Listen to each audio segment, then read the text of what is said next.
नमस्कार साथियों, कालीबाई संस्कृत क्लासेस पर आप सभी का स्वागत है। आज के वीडियो में हम पढ़ेंगे ऑस्ट्रेलिया महाद्वीप के बारे में और ऑस्ट्रेलिया महाद्वीप में अवस्थित उन सभी तथ्यों को हम अध्ययन करने का प्रयास करेंगे जो परीक्षा के दृष्टिकोण से अत्यंत आवश्यक है। तो आइए हम देखते हैं ऑस्ट्रेलिया महाद्वीप। तो यहाँ पर हम देखते हैं यह जो हमारा है वह क्या है, ऑस्ट्रेलिया महाद्वीप है। ये तो है ऑस्ट्रेलिया, ऑस्ट्रेलिया महाद्वीप। और ये है पापुआ पापुआ न्यू गिनी। क्या है, पापुआ न्यू गिनी है। उसके बाद यहाँ पर है ऑस्ट्रेलिया और ये है पापुआ न्यू गिनी। अब हम देखते हैं कि पापुआ न्यू गिनी और ऑस्ट्रेलिया, इन दोनों के मध्य कौन सी जल संधि अलग करती है इन दोनों को, और कौन कौन से सागर यहाँ पर अवस्थित है। तो यहाँ पर हो जाती है पापुआ न्यू गिनी की खाड़ी। पापुआ न्यू गिनी की खाड़ी हो जाती है यहाँ पर। पापुआ न्यू गिनी की खाड़ी अवस्थित है यहाँ। और इसी के साथ यह तो हो गया ऑस्ट्रेलिया का पूर्वी भाग और यह हो गया पश्चिमी भाग। तो पश्चिम की ओर तो हिंद महासागर अवस्थित है। क्या है, हिंद महासागर है। और पूर्व की ओर क्या हो जाएगा, हमारा प्रशांत महासागर है। इस अब हम देखते हैं कि ऑस्ट्रेलिया महाद्वीप के अंदर कौन कौन सी पर्वत श्रृंखलाएं हैं। तो हम सबसे पहले पढ़ेंगे पापुआ न्यू गिनी और ऑस्ट्रेलिया के मध्य जो जल राशि है उसके संदर्भ में हम अध्ययन करेंगे। और उसके बाद यहाँ पर जो जल राशि इन दोनों को अलग करती है उसके बारे में देखेंगे।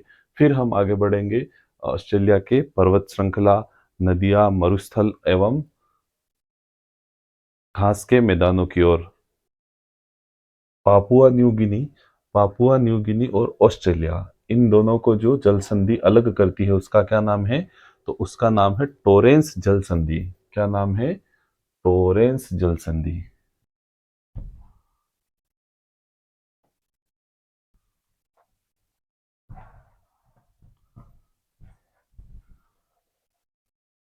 टोरेंस जल संधि, क्या नाम है, टॉरेंस जल संधि। यह जो जल संधि है यह किस किस को अलग करती है, तो और पापुआ न्यू गिनी और ऑस्ट्रेलिया को अलग करती है। ठीक है, यह क्या करती है, अलग करती है।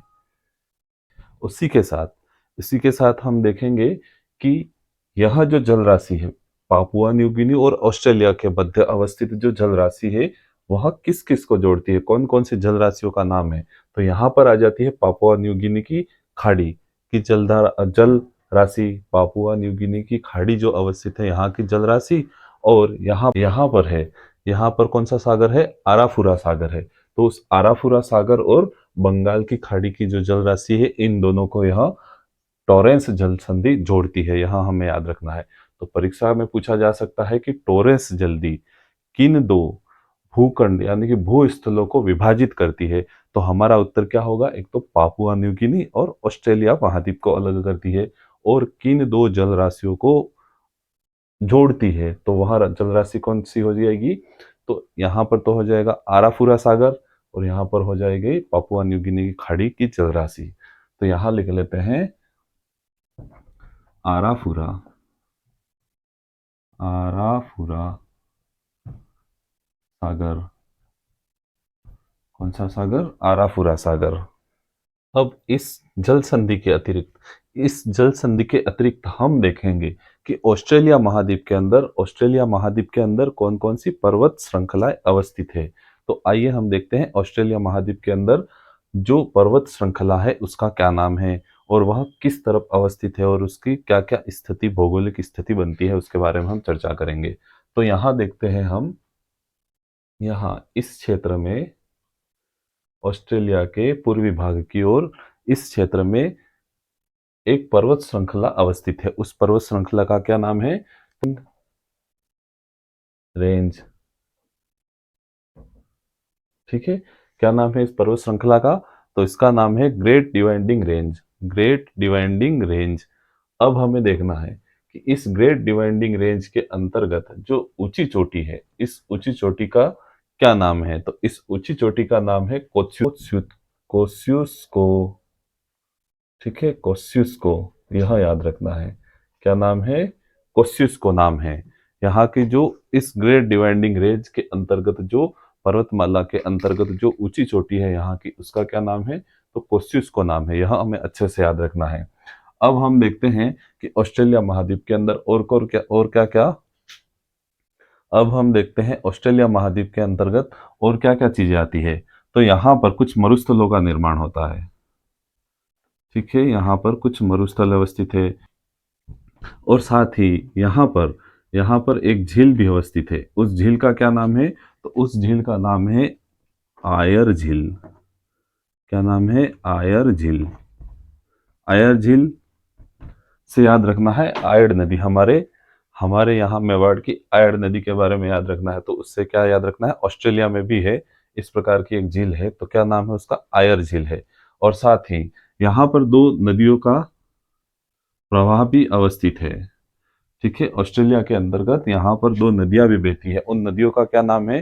तो आप अच्छे से इन नदियों का नाम याद कर सकते हैं। बहुत ही आसान और सुंदर नाम है इनका। तो इन नदियों का नाम है मरे एवं डार्लिंग। क्या नाम है? मरे एवं डार्लिंग, इन दोनों नदियों का नाम है। तो आप इसे अच्छे से याद कर सकते हैं कि नाम ही इनका इतना आसान है, तो आप अच्छे से समझ सकते हैं कि ऑस्ट्रेलिया की नदियों का नाम क्या है। क्या क्या नाम है? मरे और डार्लिंग। यह यह दोनों नदियां ऑस्ट्रेलिया महाद्वीप की नदियां है। और यह दोनों नदियों का अपवाह जो तंत्र क्षेत्र है, अपवाह तंत्र, जहां से यह प्रवाहित होते हुए समुद्र की ओर जाती है, तो इन दोनों के मध्य एक स्थल खंड है। उस स्थल खंड में क्या पाए जाते हैं? घास के मैदान पाए जाते हैं। तो उन घास के मैदानों का क्या नाम है? तो उन घास के मैदानों को कहा जाता है ऑस्ट्रेलिया में डाउन्स के मैदान। क्या कहा जाता है? डाउन्स के मैदान। क्या कहते हैं? डाउन्स।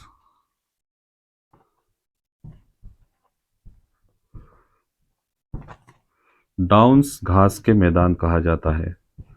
ठीक है, यह हमें अच्छे से याद रखना है कि यह जो डाउन्स घास के मैदान है वह कहाँ कहाँ अवस्थित है? तो मरे एवं डार्लिंग नदियों के बीच के क्षेत्र जो है वहां पर अवस्थित, उस क्षेत्र के अंतर्गत कुछ घास के मैदान है। उन घास के मैदानों को ऑस्ट्रेलिया महाद्वीप यानी कि विश्व के भूगोल में डाउन्स के मैदान या फिर डाउन्स घास के मैदान के नाम से संबोधित किया जाता है। तो अब हम देखते हैं आगे कि यहाँ पर जो मरुस्थल है यहाँ पर 4 प्रकार के मरुस्थलों का, उनका नाम हम देखते हैं। तो सबसे पहले एक मरुस्थल का नाम आ जाता है ग्रेट विक्टोरिया का मरुस्थल। क्या है? ग्रेट विक्टोरिया का मरुस्थल। ग्रेट विक्टोरिया का मरुस्थल। दूसरा आ जाता है ग्रेट सेंटी मरुस्थल। ठीक है, ग्रेट सेंटी मरुस्थल। तीसरा आ जाता है, क्या आ जाता है? सिम्पसन सिम्पसन का मरुस्थल। क्या है? सिम्पसन का मरुस्थल। और अगला आ जाता है 4 नंबर पर गिब्सन का मरुस्थल। गिब्सन का मरुस्थल। ठीक है, इस तरह से हमें याद रखना है। ऑस्ट्रेलिया के महाद्वीप के अंतर्गत विशेष तौर पर 4 मरुस्थलों का नाम विश्व प्रचलित है। तो उनमें एक तो सबसे पहले आ जाएगा कौन सा? तो ग्रेट विक्टोरिया का मरुस्थल। उसी के बाद में देखेंगे सेकंड नंबर पर ग्रेट सेंटी का मरुस्थल, और अगला देखेंगे सिम्पसन का मरुस्थल, और अगला है गिब्सन का मरुस्थल। यह जो 4 मरुस्थल है वह ऑस्ट्रेलिया महाद्वीप के चर्चित मरुस्थल हैं। साथ ही हम देखेंगे कि यहाँ जो हमारा ऑस्ट्रेलिया महाद्वीप है, इस महाद्वीप के पूर्वी तट की ओर यहाँ पर एक प्रवाल भित्ति पाई जाती है। ठीक है, जो विश्व की सबसे बड़ी है। क्या है? विश्व की सबसे बड़ी प्रवाल भित्ति है।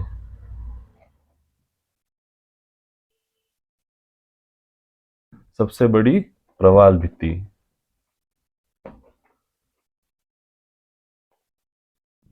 क्या है? विश्व की सबसे बड़ी प्रवाल भित्ति है।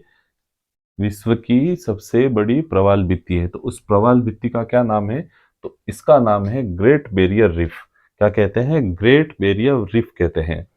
Great barrier reef.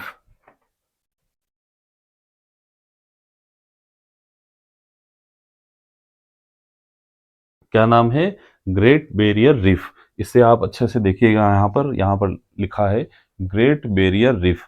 और उस यहाँ जो ग्रेट बैरियर रीफ है, यहाँ जो ग्रेट बैरियर रीफ है वह किस प्रकार की है? तो विश्व की सबसे लंबी प्रवाल भित्ति है, जो ऑस्ट्रेलिया के पूर्वी भाग की ओर, समुद्र के पूर्वी भाग की ओर समुद्र में अवस्थित है। तो यह किस तरह की है? तो विश्व की सबसे लंबी प्रवाल भित्ति है, यहाँ हमें अच्छे से याद रखना है।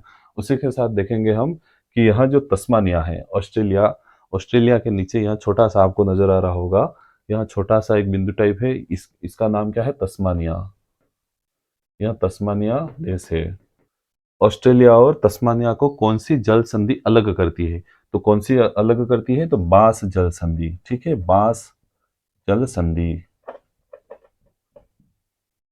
ठीक है, बास जल संधि उसका नाम है।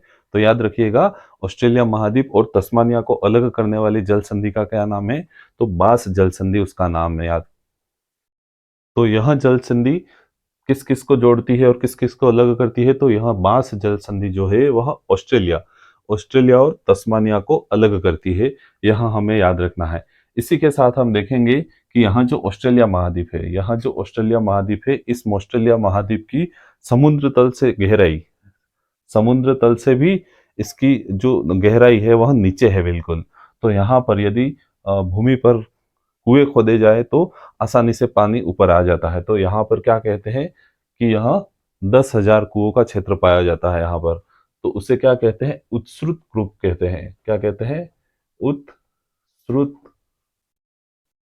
उत्स्रुत कूप पाए जाते हैं यहाँ पर। क्या पाए जाते हैं? उत्स्रुत कूप पाए जाते हैं। तो कितने? लगभग 9,000, यहाँ हमें अच्छे से याद रखना है। तो हम इसका वापस एक बार रिवीजन कर लेते हैं कि यहाँ की क्या क्या विशेषताएं हैं। तो सबसे पहले हम देखेंगे कि हमने अध्ययन किया था पापुआ न्यू गिनी। ठीक है, पापुआ न्यू गिनी और ऑस्ट्रेलिया। यहाँ जो पापुआ न्यू गिनी है और ऑस्ट्रेलिया है, इन दोनों को कौन सी जल संधि अलग करती है? तो टोरेंस जल संधि अलग करती है। और किस किस को जोड़ती है? तो यह पापुआ न्यू गिनी की खाड़ी और आराफुरा सागर, कौन सा सागर? आराफुरा सागर को जोड़ती है। उसी के साथ हमने देखा था कि ऑस्ट्रेलिया महाद्वीप के अंतर्गत दो नदियों का प्रवाह क्षेत्र है। तो उनका क्या क्या नाम है? एक तो है मरे नदी और दूसरी है डार्लिंग। तो मरे डार्लिंग दो नदियां हैं यहाँ पर। और ऑस्ट्रेलिया महाद्वीप के अंतर्गत जो पर्वत श्रृंखला है, उस पर्वत श्रृंखला का क्या नाम है? तो उस पर्वत श्रृंखला का नाम है ग्रेट डिवाइडिंग रेंज। और इस ग्रेट डिवाइडिंग रेंज के अंतर्गत जो सबसे ऊंची चोटी है उसका क्या नाम है? तो कोस्युत नाम है। क्या नाम है? कोस्युस्को। यह अच्छे से याद रखना है, कोस्युस्को उस चोटी का नाम है। अब हम देखते हैं आगे कि यहाँ पर जो मरुस्थल है, ऑस्ट्रेलिया के अंतर्गत जो मरुस्थल है उनका क्या क्या नाम है? तो ग्रेट विक्टोरिया का मरुस्थल और ग्रेट सेंटी का मरुस्थल और सिम्पसन का मरुस्थल, गिब्सन का मरुस्थल, यह चार मरुस्थल यहाँ के अत्यधिक प्रसिद्ध हैं। साथ ही यहाँ पर देखेंगे कि यह जो मरे एवं डार्लिंग नदियां हैं, इन दो नदियों के मध्य जो कुछ भूभाग अवस्थित है, उस भूभाग पर डाउन्स नामक घास के मैदान पाए जाते हैं। तो उन मैदानों का क्या नाम है? डाउन्स कहा जाता है उन्हें। साथ ही यहाँ पर एक झील भी है, उस झील का क्या नाम है? तो आयर झील उसका नाम है। साथ ही हमने देखा था ऑस्ट्रेलिया के पूर्वी तट पर, ऑस्ट्रेलिया के पूर्वी तट पर एक प्रवाल भित्ति का निर्माण होता है। उस प्रवाल भित्ति का क्या नाम है? तो उस प्रवाल भित्ति का नाम है ग्रेट बैरियर रीफ। और यह जो प्रवाल भित्ति है, यह विश्व की सबसे लंबी प्रवाल भित्ति है। और आप सभी जानते हैं कि ऑस्ट्रेलिया को क्या कहा जाता है? कंगारुओं का देश कहा जाता है। और यहाँ की क्रिकेट की टीम है, उसे क्या कहते हैं? कंगारू। ठीक है, तो हम अच्छे से याद रख सकते हैं कि ऑस्ट्रेलिया को कंगारुओं का देश भी कहते हैं। और साथ ही यह भी देखना है कि यह जो मरे एवं डॉर्लिंग नदियां हैं, इन नदियों के बीच में यह जो अवस्थित घास के मैदान है उन्हें रेवेनिया, क्या? रेवेन्या, रेवेनिया भी कहा जाता है। ठीक है, क्या?